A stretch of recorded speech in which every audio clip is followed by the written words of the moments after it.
मी आलो आहे दत्त मंदिर गांधीपुरा या भागात. एका हिरोला भेटायला आलो आहे मी.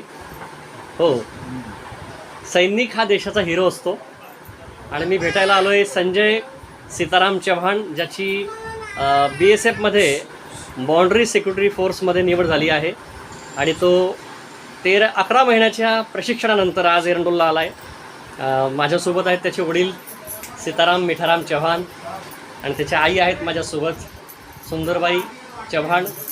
बहिणी आहेत, 3 बहिणी आहेत. ह्या त्याच्या मोठ्या बहिणी आहेत आणि ह्या 3 बहिणी.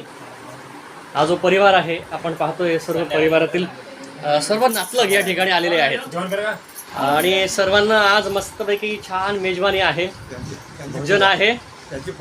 हां, संजयचे फुवा आलेले आहेत. काय नाव तुमचं? हां, विक्रांतचे आत्माराम आहे रे. आजी मा आहे, मावशी आहे, मामे आहेत, सर्व गोड मामा गोड माम्या, गोड भाऊ आणि हा सर्व परिवार आहे. तर राष्ट्रनिष्ठा देशनिष्ठा जपणाऱ्या या सैनिकाला आपण सलाम करूया. नमस्कार. पाहत राहा न्यूज महाराष्ट्र एक्सप्रेस.